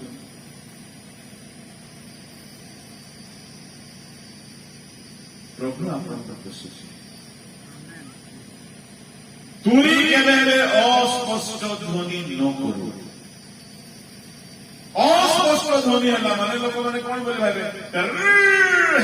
कहले गाड़ी गोटे बोले काजरे फसी जाए ନାଇଁ ନାଇଁ ଆରେ ସମାଗମ ତମ୍ବୁ ନାଇଁ ମୋ ସମାଗମ ତମ୍ବୁର ସ୍ୱର ଏମିତି ନାହିଁ। ଯଦି ଆମେ ଅସ୍ପଷ୍ଟ ପ୍ରଚାର କରିବା ପାପ ବିରୁଦ୍ଧରେ ଲୋକେ ପ୍ରସ୍ତୁତ ହେବେ ନାହିଁ। ପ୍ରଭୁ ଆମ ଠାରୁ ବୁଝୁଛନ୍ତି ତ ସିଓନରେ ତୁରି ବଜାଅ ତୁରି ବଜାଅ ସିଓନରେ ତୁରି ବଜାଅ ବୋଲି କହିଲେ କେମିତି ତୁରି ବଜାଇବ? ସ୍ପଷ୍ଟ ପ୍ରଚାର କରିବ। ମଧୁର ମାନଙ୍କୁ ମଦ ଛାଡ଼ିବା ଦରକାର ଏହା ସ୍ପଷ୍ଟ ଭାବରେ କହିବ। ବ୍ୟଭିଚାରୀ ମାନଙ୍କୁ ବ୍ୟଭିଚାର ଛାଡ଼ ବୋଲି ସ୍ପଷ୍ଟ ଭାବରେ କହିବ। ମିଥ୍ୟାବାଦୀ ମାନଙ୍କୁ ମିଥ୍ୟା ଛାଡ଼ିବା ପାଇଁ ଖୋଲାଖୋଲି କହିବ। ଡାକ୍ତର ପାଷ୍ଟର ଟିଚର ଏମାନଙ୍କୁ ଯଦି ତୁମେ ଲାଜ କରିବ ମରିବ। ଡାକ୍ତରକୁ ଯଦି ତୁମେ ଲାଜ ଲାଗୁଛି ଆଜ୍ଞା ମୁଁ ଥରେ ଯାଇଥିଲି ଆଉ ଡାକ୍ତର ପାଖରେ ଟିକେ ଲାଜ କର ମୁଁ କହିଦେଲି ଆଜ୍ଞା ଗୋଡ଼ ଖୋଲୁଛି। ସେ ଡାକ୍ତର କିଏ ନାହିଁ ମୋ ସାଙ୍ଗର ବାପା। ସେ ଡାକ୍ତର ବି ଏଡେ ମହାନ ଡାକ୍ତର ମୋ ମୁହଁ ବି ଦେଖିଲେ ମତେ ବି ଦେଖିଲେ 10ଟା ଇଞ୍ଜେକ୍ସନ ଲେଖିଦେବେ। କଣ ଇଞ୍ଜେକ୍ସନ ଜାଣିଛନ୍ତି? ଗୋଦର ଗୋଡ଼ ହୁଏ ନାହିଁ ସେ ଇଞ୍ଜେକ୍ସନ ଲେଖିଦେଇଛି 10ଟା। ମୋ ମୁହଁ ହେଲେ ଦେଖିଥାନ୍ତା ମୋ ଗୋଡ଼ ହେଲେ ଦେଖିଥାନ୍ତା। ସେ ପଚାରିଲେ ମୁଁ ବାକି କଥା କହିବି ବୋଲି ମୁଁ ଭାବୁଛି। ସିନା ମତେ ଦେଖିଲା ନା ପଚାରିଲା। ଏମିତି ଡାକ୍ତର ମାନେ ଆଜିକାଲି ମଣ୍ଡଳୀ ଭିତରେ ଅଛନ୍ତି। ବିଶ୍ୱାସର ଅବସ୍ଥା ଗୋଟେ ପ୍ରକାର ମେସେଜ ଆଉ ଗୋଟେ ଏ ପାପ କରିବା ଲୋକ କରୁଥିବେ ଏ ପ୍ରଚାର ଚାଲିଥିବେ। ସ୍ପଷ୍ଟ ତୁରି ତୁରି ହେବା ଦରକାର। ସ୍ପଷ୍ଟ ନହେଲେ ଲୋକେ ପ୍ରସ୍ତୁତ ହେବେ ବୁଝିପାରିବେ ନାହିଁ। Praise the Lord. Praise the Lord. Hallelujah. Hallelujah. ଡାକ୍ତର ପାଖକୁ ଯିବେ ଆପଣ କହିବେ ଆଜ୍ଞା ଦେହ ଟିକେ ଭଲ ନାହିଁ ଔଷଧ ଦିଅ ବୋଲେ କଣ ଦେବ? ଦେହ ଟିକେ ଭଲ ନାହିଁ ଆଜ୍ଞା ଔଷଧ ଦିଅ ବୋଲେ କଣ ଦେବ ସିଏ? ବାବୁ ତ ଦେହ ଭଲ ନାହିଁ କଣ ନାହିଁ ତତେ କହ ଆଜ୍ଞା ଦେହ ଆଗ ଭଲ ନାହିଁ କୋଉଟା ଦେବ? ଡାକ୍ତରକୁ ଭୁଲିକି କରିପାରୁଛନ୍ତି ଆଜ୍ଞା ମୋର ଅଣ୍ଟା ବିନ୍ଧୁଛି ନହେଲେ ମୁଣ୍ଡ ବିନ୍ଧୁଛି ନହେଲେ ପେଟ ବିନ୍ଧୁଛି କେବେ କେବେ ବିନ୍ଧୁଛି କେବେ କେବେ ଜ୍ୱର ହଉଛି କୋଉଠି କଷ୍ଟ ହଉଛି ଭୁଲିକି କରିପାରୁଛନ୍ତି। ଡାକ୍ତର ପାଖରେ ଲାଜ ନାହିଁ ଟିଚର ପାଖରେ ଲାଜ ହେଲେ ସବୁ ଗପ ହେବେ। ଟିଚର କହିବ ପିଲାମାନେ ଗଣିତ ବୁଝିଲ କିରେ? ହଁ ସାର୍। ଏବେ ନ ବୁଝିଥିଲେ ମଧ୍ୟ ଲାଜ ଲାଗୁଛି ନାହିଁ ବୋଲି କହିବା। ଗଣିତ ବୁଝୁ କି ନ ବୁଝୁ ଆମେ କଣ ବୋଲି କହିଥାଉଛୁ? ହଁ ଆଜ୍ଞା ଲାଜ। ଟିଚର ପ୍ରିଚର ଡକ୍ଟର ପ୍ରଭୁଙ୍କ ଲୋକମାନେ କେବେ ଲଜ୍ଜା କରିପାରିବେ? ସତ କଥା କହିବା ପାଇଁ ସ୍ପଷ୍ଟ ପ୍ରଚାର କରିବା ପାଇଁ ଆମକୁ ସାହସ ଦରକାର। ସାହସ ଦରକାର। ସ୍ପଷ୍ଟ ତୁରି ଧ୍ୱନି ଆଜ୍ଞା ତୁରିକୁ କେହି ହେଲେ ଭାଙ୍ଗିବେ ନାହିଁ। ଆପଣଙ୍କ ଉପରେ କୌଣସି ଆଘାତ ହେବ ନାହିଁ। ଆପଣ ନିଜର କାମ କରିଛନ୍ତି। ଯୁବକଜନ ସ୍ପଷ୍ଟ କଥା କହିଲେ ହେରୋଦଙ୍କୁ କହିଲେ ତୁମର ଭାଇର ସ୍ତ୍ରୀକୁ ରଖିଛ ଏହା ଭୁଲ ଭୁଲ। ସ୍ପଷ୍ଟ ପ୍ରଚାର କେଉଁଠି ତୁରି ବଜାଅ? ସିଓନରେ। ସିଓନ କଣ? ଯୋଉଠାରେ ପ୍ରଭୁଙ୍କ ସେବା ପ୍ରଭୁଙ୍କ ଘର ଯୋଉଠି ପ୍ରଭୁ ସିଓନ ହଉଛି ଗିର୍ଜା ଘର। ଆଜି ଘର ଆଜି ପ୍ରଭୁ କୋଉଠି ରହୁଛନ୍ତି? ପ୍ରଭୁଙ୍କ ଘର। ଆମେ ପ୍ରଭୁଙ୍କ ଘର ଗିର୍ଜା ଘର। ତାମାନେ ତୁରି ବଜାଅ ବୋଲି କହିଲେ ସ୍ପଷ୍ଟ ପ୍ରଚାର କର ଲୋକମାନେ।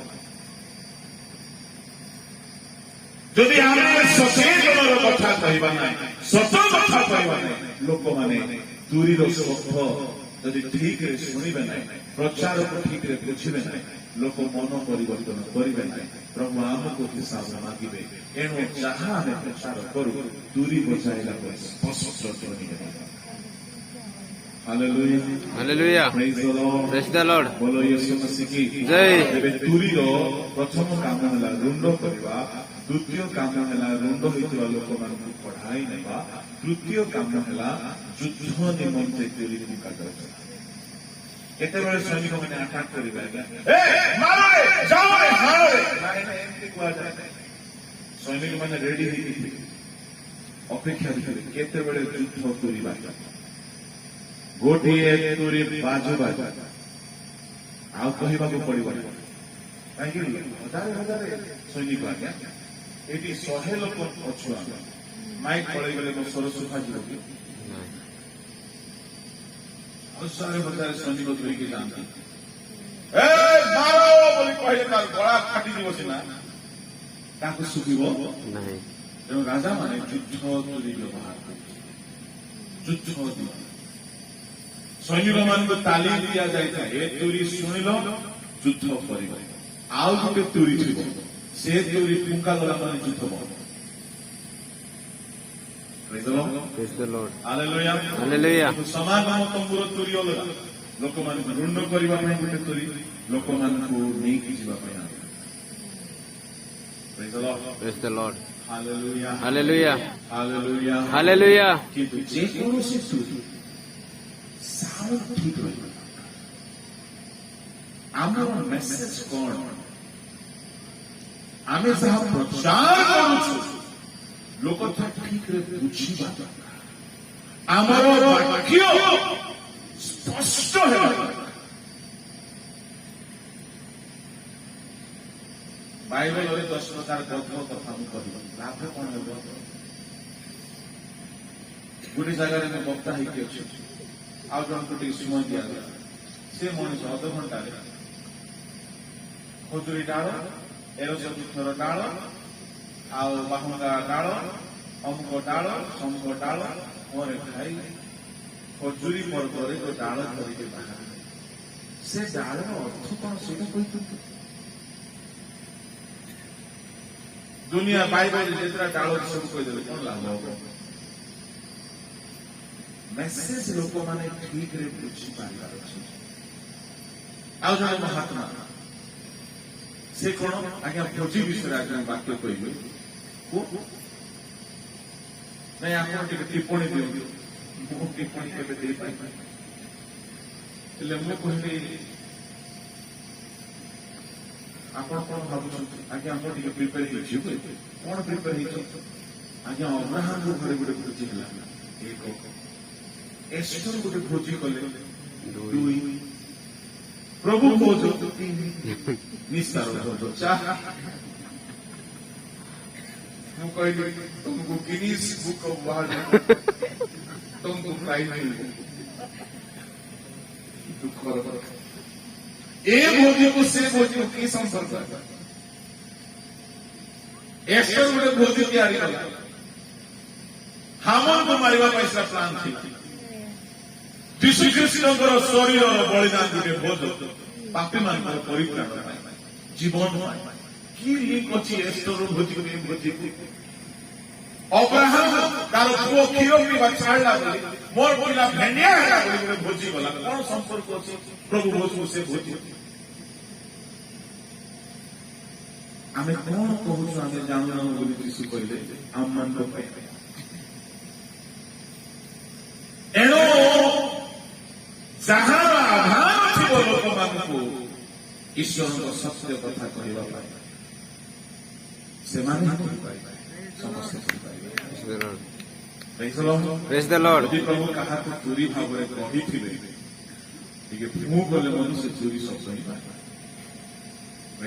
Praise the Lord. ଯେଉଁ ସେବକକୁ ପ୍ରଭୁ ଚୋରି ଭାବରେ କହିଥିବେ ଏ ଚୋରିକୁ କେମିତି କଢାଯାଏ ପିଟା କର୍ମରେ ଏ ଚୋରିକୁ ଛାଞ୍ଚରେ ବନେଇଲେ ହେବ ନାହିଁ ପିଟି କରି ହେଲେ ଚୋରି ସିଧା ନଥାଏ ଏଟା ବଙ୍କା ହେଇକି ଥିବ ବଡ ଚଙ୍ଗା ପିଟି ବଡ ରୂପା ଦେବେ ପିଟି କିଛି ଜିନିଷ ବାହାର କରିବେ କୋଉଟା ସିନେମା ଗୋଟେ ଖଣ୍ଡ ବାହାରେ फेसबुक गोटे खंड बाहर टोकी धंदा गोटे खंड बाहर टोका धंदा बाहर दुनिया पाप बाहर सब गोटे गोटे काटी काटी पिटी पिटी कर गोटे नुआ रूप ये सब ठाव को तुरी हेतु बोले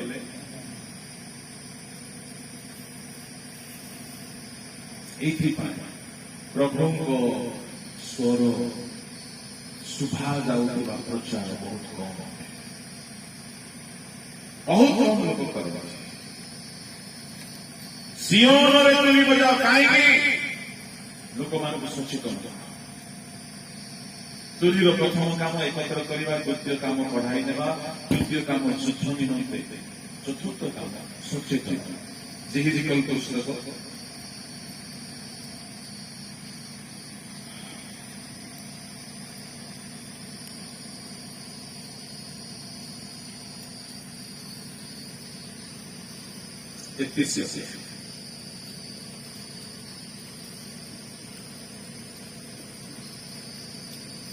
ताहार 3 पद 4 से व्यक्ति देश विरुद्धରେ ଖଡ୍ଗ ଆସିବାର ଦେଖିଲେ ଯେବେ ତୁରୀ ବଜାଏ ଓ ଲୋକମାନଙ୍କୁ ସଚେତନ କରାଏ ତେବେ ଯେ କେହି ତହିଁରେ ତୁରୀର ଶବ୍ଦ ଶୁଣି ସଚେତନ ନ ହୁଏ ପୁଣି ଖଡ୍ଗ ଉପସ୍ଥିତ ହୋଇ ତାହାକୁ ସଂହାର କରେ ତେବେ ତାହାର ରକ୍ତ ତାହାର ନିଜ ମସ୍ତକରେ ବର୍ତ୍ତିବ। ମୁଁ ହେଉଛି ପ୍ରହରୀ आम एठारे जेते पास्टर माने बसिछु आमे सब गोटे गोटे कोन अटो प्रहरी रो काम कोन आज्ञा जग्या प्रहरी माने हला वॉचमैन जग्या ए माने राती रे प्रहरा कर्म करे एप्रिल 13 17 पड़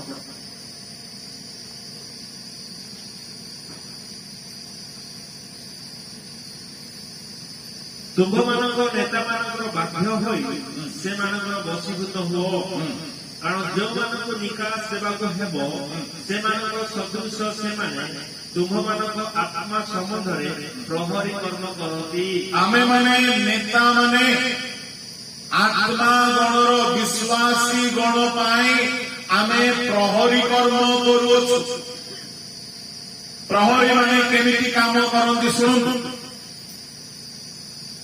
मने करूँ चोर मैंने राति प्रहरी मैंने तुरी फुंकिबे उठ उठ उठ चोर मैंने जागृत हो तुरी फुंकी शुणाई लोक मैंने प्रहरी मानकर तुरी शब्द शुणिक जब जागृत हो गले चोर हाबुर रक्षा पाइबे प्रहरी लोक मान सचेतन मो मंडल गोटे प्रहरी मंडल किसी भूल कर मोर कर्तव्य कौन सचेतन चेताई देवा वार्निंग करवा जदि मु वार्निंग करी ना मंडल प्रहरी जदि मोर लोक मैंने व्यभिचार मरवे कला बजारी कारोबार रे दंड पाइबे प्रभु मत हिसाब माने देखा तो जदि प्रहरी तुरी फुंकिब ना आउ लोक मैंने विपद में पड़े प्रभु कहा मस्तक दंड ने हिसाब मागे प्रहरी जदि प्रहरी सचेतन कला लोक मैंने शुणिले ना प्रहरी मुक्त से दंड से एणु तुरी द्वारा सचेतन कथा कह तुरी आ गोटे कर्म षष्ठ कर्म प्रथम एकत्र करवा द्वितीय प्रस्थान करवा तृतीय युद्ध प्रस्तुत करवा पंचम चतुर्थ युद्ध विरोध पंचम सचेतन करवा यहाँ षष्ठ जयध्वनि करवा जिरीह नगर प्रदक्षिण कला बेले से तुरी जयध्वनि करते प्रभु मैंने पढ़ा दरकार तुरी श्रेष्ठ कथा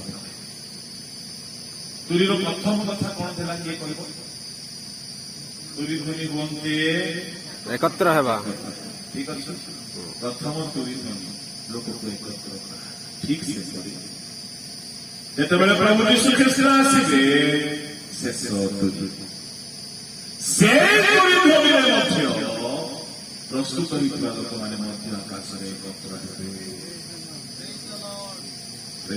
Praise the Lord. ଖୁସି ଲାଗୁନାହିଁ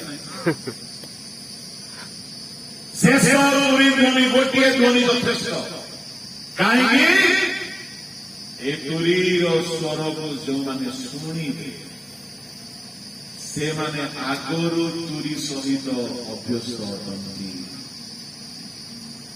ଶେଷ ତୁରି ଧ୍ୱନି ଲକ୍ଷ ଲକ୍ଷ ବିଶ୍ୱାସୀମାନଙ୍କୁ ମଧ୍ୟ ଆକାଶରେ ଏକତ୍ର କରିବ। ପ୍ରଭୁଙ୍କ ଲୋକମାନେ ଆଜି ତୁରିର ଧ୍ୱନି ଆପଣଙ୍କୁ ୱାର୍ଣ୍ଣିଂ ଦେଉଛି। ମତେ ପ୍ରଭୁ ପ୍ରହରୀ ଭାବରେ ରଖିଛନ୍ତି ଓଡ଼ିଶାରେ ଲୋକମାନଙ୍କୁ ସଚେତନ କରିବା ପାଇଁ। ଆପଣଙ୍କୁ କାହା କାହାକୁ ମଣ୍ଡଳୀରେ ସେକ୍ରେଟାରୀ କରିକି ରଖିଥିବେ ପାଳକ କରିକି ରଖିଥିବେ। ଆପଣ ଯଦି ସଚେତନ ଦେବେ ନାହିଁ ସଚେତନ କରିବେ ଭୁଲକୁ ଭୁଲ ବୋଲି କହିବେ ପ୍ରଭୁ ଆପଣଙ୍କୁ ହିସାବ ନେବେ। ଏଣୁ ଆମେ ତୁରିର ସେବା କରୁଛୁ।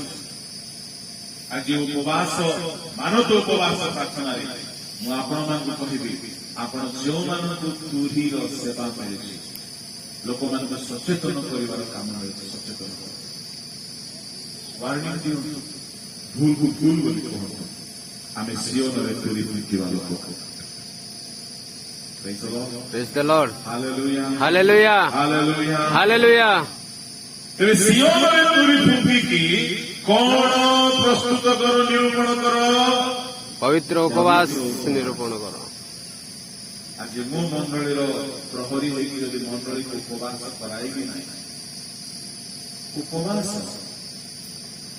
ପ୍ରାୟତଃ ପାପରୁ ଫେରିବା ପାଇଁ ସଂକଟରୁ ମୁକ୍ତ ହେବା ପାଇଁ କରାଯାଏ।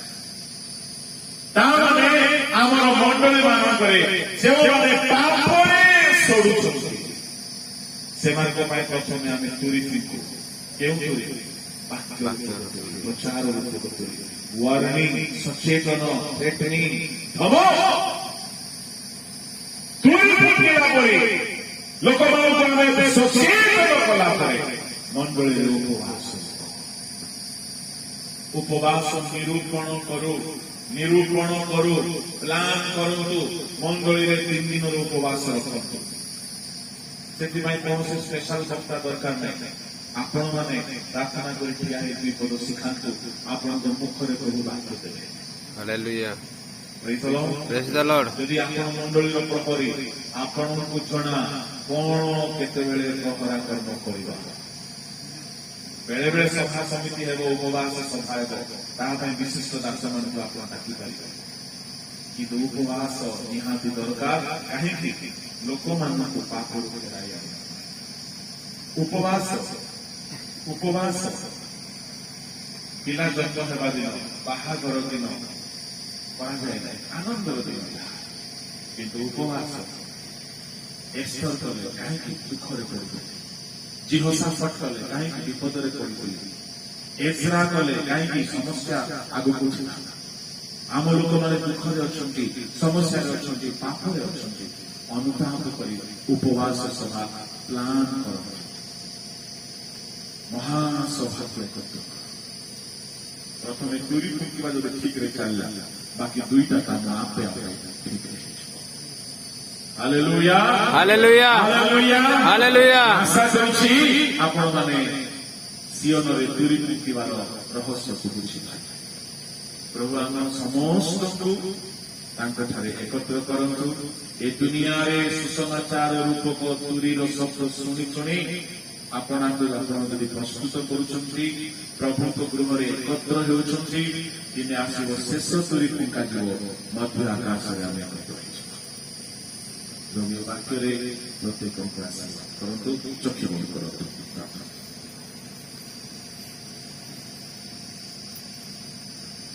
ହାଲେଲୁୟା।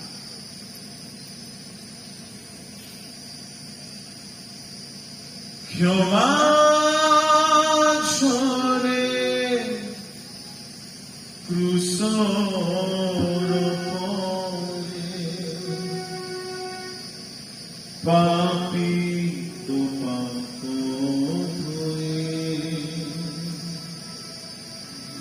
যিশুଙ୍କର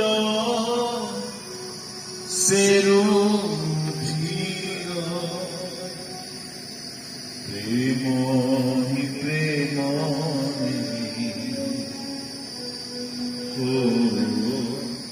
ପ୍ରେମ ପ୍ରେମ ক্ষমা ঝরে ক্রুশর পরে পাপী তো পাপ